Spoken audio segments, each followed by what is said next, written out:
British নীলকর এবং সামন্তবাদ আন্দোলনের নেতা হাজী শরীয়তুল্লাহ রহমতুল্লাহ আলাইহের আস্তানা মাদারীপুর জেলার শিবচরের ঐতিহাসিক যে বাহাদুরপুর ময়দানে 81তম বার্ষিক ওয়াজ মাহফিল অনুষ্ঠিত হচ্ছে। আজ সেই মাহফিলের শেষ দিন, অর্থাৎ 3 দিন ব্যাপী যে ওয়াজ মাহফিল, সেই ওয়াজ মাহফিলের আজকে তৃতীয় দিন এবং এই শুক্রবার জুমার নামাজে, এই মাহফিলে জুমার নামাজে অংশ নেওয়ার জন্য দূর দূরান্ত থেকে লক্ষ লক্ষ মানুষের আগমন ঘটে। আমরা দেখতে পাচ্ছি যে শুক্রবার সকাল থেকেই হাজী শরীয়তুল্লাহ যে আস্তানা, যে ঐতিহাসিক বাহাদুরপুর ময়দানের ওয়াজ মাহফিলে জুমার নামাজে অংশ নিতে দূর দূরান্ত থেকে অসংখ্য মুসল্লি এসছেন। আর এবছর 81তম যে ওয়াজ মাহফিল অনুষ্ঠিত হচ্ছে, এই ওয়াজ মাহফিল হচ্ছে এই অঞ্চলের আসলে একটি ঐতিহাসিক মাহফিল। হাজী শরীয়তুল্লাহ রহমতুল্লাহ আলাইহের যে স্মৃতি বিজড়িত বাহাদুরপুর ময়দান রয়েছে, এই বাহাদুরপুর ময়দানে প্রতি বছরই জানুয়ারি এবং ফেব্রুয়ারি এই সময়ে, অর্থাৎ এবছর জানুয়ারি মাসের 28 তারিখ থেকে শুরু হয়েছে মাহফিল, 28 এবং 29। আজ 30 জানুয়ারি জুমার নামাজের পর শেষ হচ্ছে ঐতিহাসিক এই মাহফিল। এই মাহফিলে অংশ নিতে দূর দূরান্ত থেকে সকাল থেকেই অসংখ্য, অর্থাৎ লক্ষাধিক মুসল্লির ঢল নেমেছে। তাছাড়া দেশের বিভিন্ন স্থান, দেশের বাইরে থেকেও মাহফিলকে কেন্দ্র করে, অর্থাৎ মাহফিলে অংশ নিতে মুসল্লিরা এসেছেন গত 4 দিন আগে, অর্থাৎ মাহফিলের শুরু থেকে এখানে অবস্থান নিয়েছেন অসংখ্য মুসল্লি। এছাড়াও শুক্রবার জুমার নামাজে অংশ নিতে মাদারীপুর জেলা সহ আশেপাশের বিভিন্ন জেলা থেকেও মুসল্লিরা এসে যোগ দিচ্ছেন। আপনাদেরকে দেখাতে চাই আসলে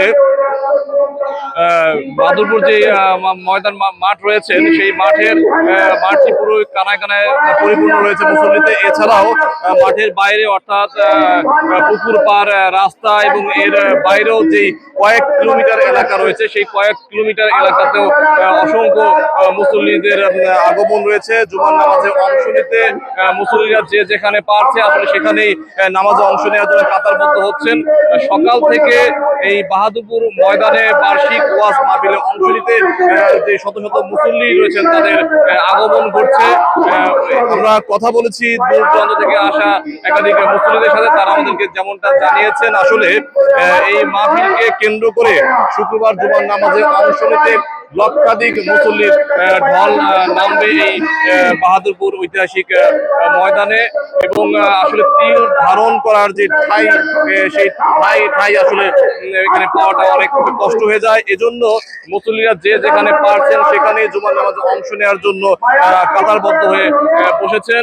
শুধু বাহাদুরপুর মাদ্রাসা মাঠই নয়, এর আশেপাশে কয়েক কিলোমিটার যে এলাকা রয়েছে, সেই কয়েক কিলোমিটার এলাকা জুড়েই মুসল্লিদের নামাজের জন্য মুসল্লিদের ভিড় থাকবে। এখানে এই ঐতিহাসিক যে বাহাদুরপুর ময়দান, সেই ময়দানের যে বার্ষিক ওয়াজ মাহফিল, এটি 81তম ওয়াজ মাহফিল হচ্ছে এবার। এই মাহফিলটিও ঐতিহাসিক। এখানে ফরাইজি আন্দোলনের যেই প্রতিষ্ঠাতা, পথিকৃত ব্রিটিশ বিরোধী আন্দোলনের পথিকৃত ছিলেন এবং নীলকরদের এবং সামন্তবাদ যে আন্দোলন, সেই আন্দোলনের যে নেতৃত্ব দিয়েছেন ঐতিহাসিক সেই হাজী শরীয়তুল্লাহ রহমতুল্লাহ আলাইহের এই স্মৃতি বিজড়িত বাহাদুরপুর ময়দান, এই তার স্মৃতির যে বিষয়টা রয়েছে, এখানে এই যুগ যুগ ধরে আসলে ধর্মপ্রাণ মুসল্লিরা বছরের এই সময় এখানে এসে মাহফিলে অংশ নেন এবং তারা ধর্মীয় বয়ান শুনেন। শুক্রবার জুমার নামাজে অংশ নিতেও দূর দূরান্ত থেকে লক্ষাধিক মুসল্লির আগমন ঘটে। আসলে যে বিষয়টি বলে রাখতে চাই তা হচ্ছে, ধর্মপ্রাণ মুসল্লি, অর্থাৎ বাহাদুরপুরের যে হাজী শরীয়তুল্লাহ বংশধর যারা রয়েছেন, এখানকার প্রতি যে তাদের যে ভক্ত এবং মুরিদ রয়েছেন, এদের বাইরেও অসংখ্য মানুষের আসলে আগমন ঘটে এই বছরের এই সময়টায়। হাজী শরীয়তুল্লাহর যে ঐতিহাসিক আস্তানা বাহাদুর ময়দানের যে মাহফিল, সেখানে মাহফিলে অংশ নিতে তারা আসেন। আসলে মাহফিলের অংশ নিতে, ধর্মীয় বয়ান শুনতে এবং মাহফিলের শেষ দিন অর্থাৎ শুক্রবার জুমার নামাজে অংশ নিতে লক্ষাধিক মুসল্লির আগমন ঘটেছে এই মাদারীপুর জেলার শিবচরের বাহাদুরপুর হাজী শরীয়তুল্লাহ রহমতুল্লাহ আলাইহের আস্তানায়।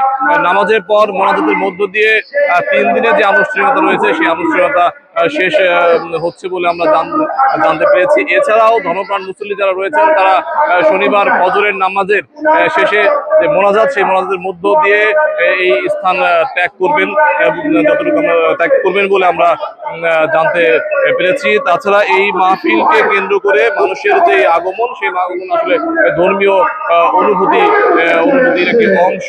এবং এই আস্তানাতে দূর দূরান্ত থেকে মানুষের একটি আগমন ঘটে, মূলত ধর্মীয় বয়ান শোনা এবং এই হাজী শরীয়তুল্লাহ রহমতুল্লাহ আলাইহির স্মৃতি বিজড়িত যে বাহাদুরপুর ময়দান রয়েছে, এখানে এসে তারা শুক্রবার অর্থাৎ মাহফিলের তৃতীয় দিনে জুমার নামাজে অংশ নেন। আমি আমার জীবনকে জুমার নামাজের ঠিক আগ মুহূর্তে আমি দাঁড়িয়ে রয়েছি হাজী শরীয়তুল্লাহ রহমতুল্লাহ আলাইহির ঐতিহাসিক সেই আস্তানা বাহাদুরপুর ময়দানে। আপনারা দেখতে পাচ্ছেন যে নামাজে অংশ নেওয়ার জন্য এই বাহাদুরপুর যে ময়দান রয়েছে, সেই ময়দানটি আসলে কানায় কানায় পরিপূর্ণ হয়ে গিয়েছে। প্রতি বছরের ন্যায় এবছরও প্রায় লক্ষাধিক মানুষের সমাগম ঘটেছে বলে আমরা সাধারণ যে মুসল্লি রয়েছেন সেই মুসল্লিদের কাছ থেকে জানতে পেরেছি। নামাজের পর ধর্মীয় বয়ান শুনবেন এবং এরপর নামাজের পরে মোনাজাতের মধ্য দিয়ে আসলে আজকে যে আনুষ্ঠানিকতা, সেই আনুষ্ঠানিকতা শেষ হবে। এই নামাজে অংশ নেওয়ার জন্যই শুধু শুক্রবারে অসংখ্য, প্রায় গত 2 দিনের তুলনায় আজকে দ্বিগুণেরও বেশি মুসল্লির আগমন ঘটেছে এই বাহাদুরপুর আস্তানায়। এই ছিল আমার কাছে সর্বশেষ সংবাদ। ইমতিয়াজ আহমেদ, বাংলা নিউজ 24, মাদারীপুর।